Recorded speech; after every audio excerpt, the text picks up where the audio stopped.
வாங்க குரான்ல இருக்கிற ஒரு ஆழமான விஷயத்த பத்தி பார்க்கலாம். அதுதான் நம்ம வாழ்க்கைய பத்தின ஒரு பிரபஞ்ச பதிவு. முதல்ல ஒரு கேள்வி, நம்ம மனசுல நினைக்கிறதும் யாருக்கும் தெரியாம செய்யறதும் எங்க போகுது? குர்ஆன் சொல்லுது எதுவுமே மறக்கப்படாதுன்னு. எல்லாமே ஒரு பிரபஞ்ச கணக்கு புத்தகத்துல பதிவாகுது. குரான்ல கணக்கிடப்பட்டதுன்னு ஒரு வார்த்தை வருது. அதாவது ஒவ்வொன்னும் துல்லியமா கணக்குல இருக்கு. நம்ம ஞாபகம் மாதிரி மங்கி போறதில்ல இது. நம்ம வாழ்க்கையோட ஒரு நிரந்தரமான ஆவணம். நம்ம செயல்கள் மட்டுமல்ல, அதுக்கு பின்னால இருக்கிற நம்ம எண்ணங்களையும் இது பதிவு செய்யுது. யோசிச்சு பாருங்க, இதை யாராலையும் மாத்தவோ அழிக்கவோ முடியாது. ஒரு பாதுகாப்பான பதிவு. இதோட முக்கியமான விஷயமே அதோட துல்லியம்தான்.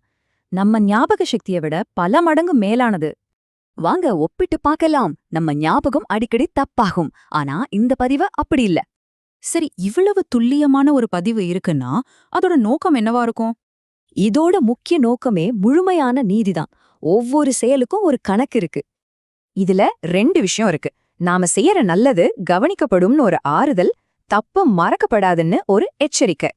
இது தண்டனைய பத்தி மட்டும் இல்ல, ஒரு சரியான சமநிலையை கொண்டு வர்றத பத்தி. இப்போ நீங்களே யோசிங்க, நம்ம சேர ஒவ்வொன்னும் பதிவாகுதுன்னு தெரிஞ்சா நம்ம வாழ்க்கை மாறுமா?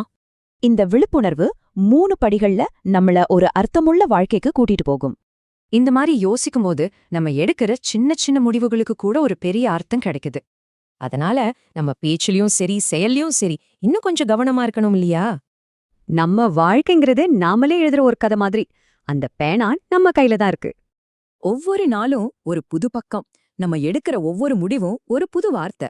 இப்போ கேள்வி இதுதான், அந்த பேனாவை வச்சு நீங்க என்ன கதை எழுத போறீங்க? وَكُلَّ شَيْءٍ أَحْصَيْنَاهُ فِي إِمَامٍ مُّبِينٍ وَكُلَّ شَيْءٍ أَحْصَيْنَاهُ كِتَابًا